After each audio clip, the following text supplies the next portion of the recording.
Season of Discovery is finally here, and that is right, you can be a Warlock Tank, finally! How many years have we waited for this? I am going to be going through everything from stat priorities, races, professions, gears, and most importantly, the new runes in Season of Discovery in this Warlock Tank guide. You have two choices if you want to play Alliance, the first of which is going to be Human. With their increased reputation, swords and spirit, they're honestly not a great choice for us, but don't worry because you can also be a Warlock Gnome.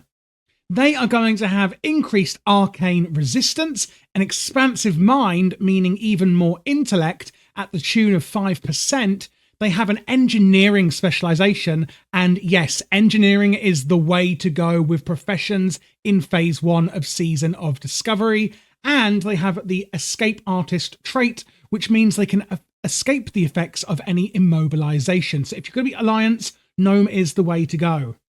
If you do want to go Horde, however, you could be Undead. Don't forget they can cannibalize their targets and eat them after they've killed them.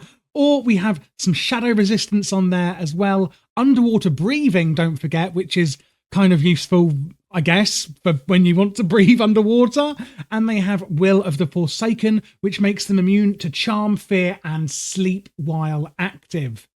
I personally, though, would say if you are going to be Horde that you go with Orcs, mainly because they have the command skill, which is going to increase the damage of our pets as Warlocks. This does actually apply for Hunters as well, if you'd like to play that, but this isn't a Hunter guide. They have Hardiness, which means you have a chance to resist stun effects.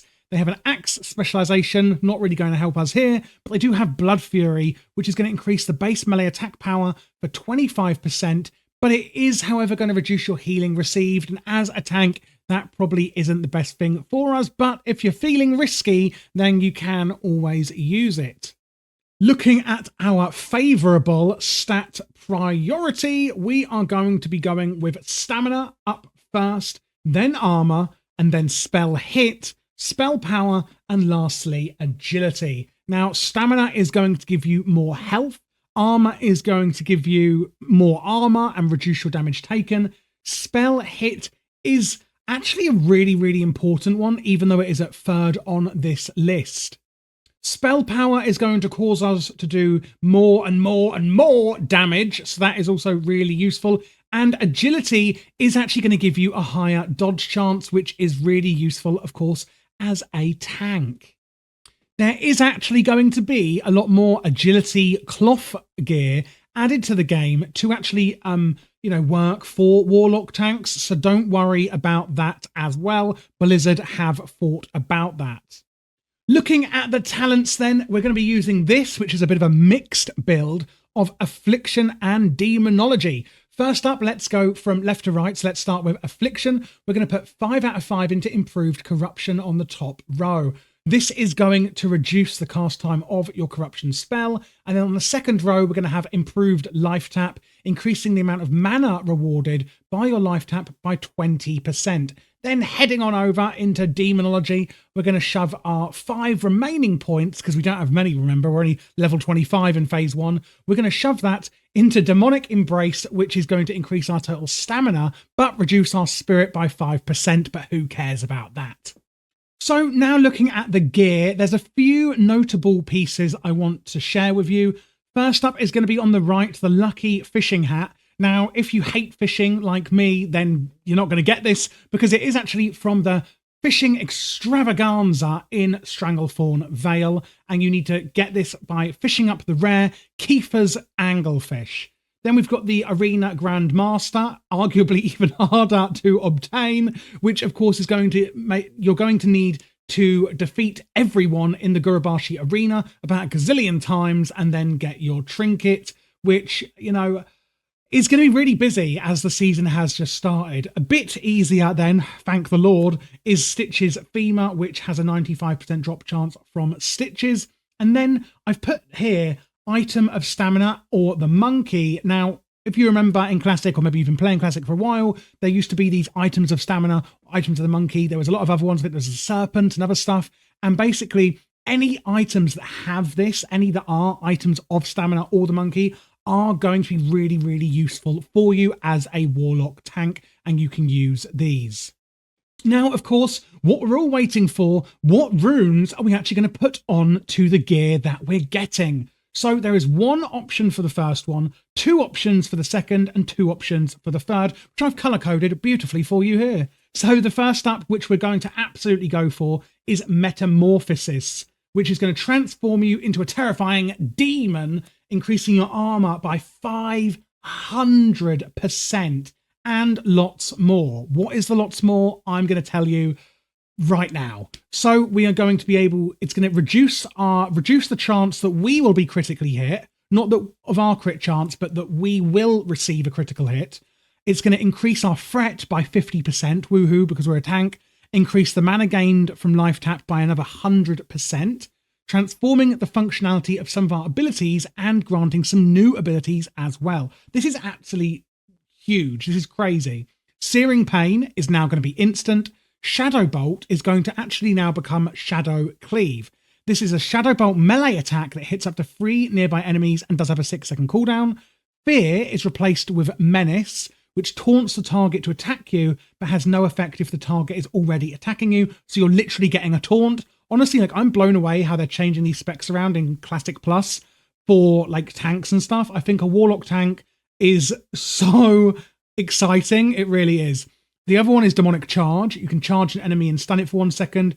Cannot be used in combat, so I guess you use this to go into combat. And then we have Demonic Howl, which forces all nearby enemies to focus attacks on you for 6 seconds. So if you lose some aggro, you can use that Demonic Howl to get your aggro back. This is one of the most in-depth Season of Discovery classes I've actually seen so far, and I'm really, really impressed.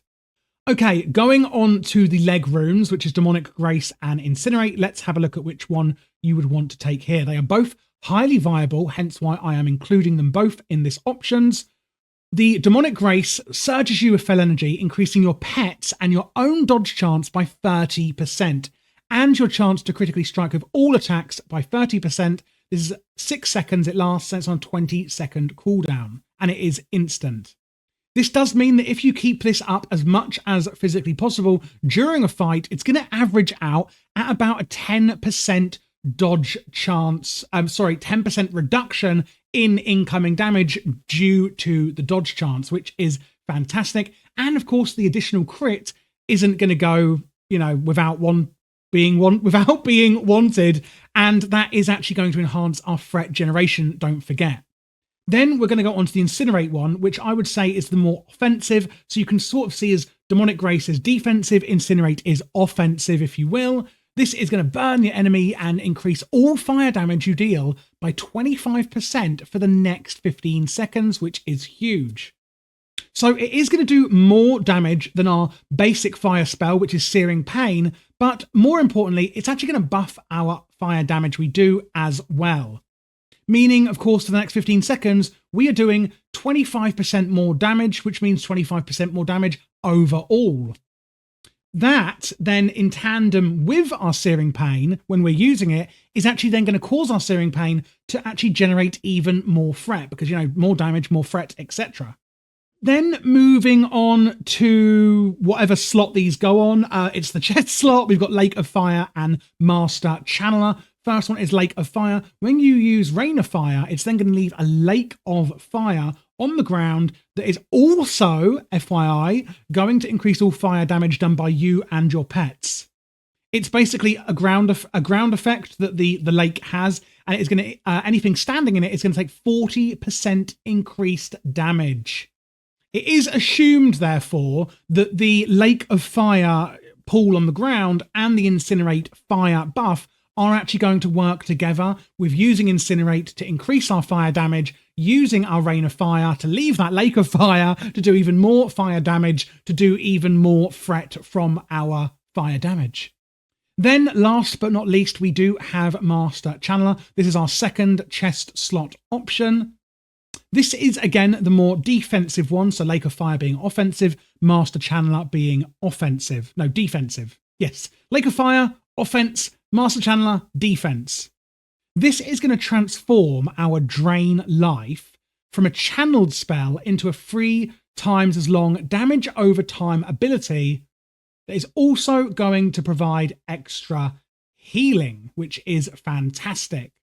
Put it pretty simply, it's going to be a fantastic self-healing tool that you can use as a defensive, and you won't have to rely on the healer as much. The actual percentage that it's going to increase the healing by is 50%, which is of course a ginormous increase.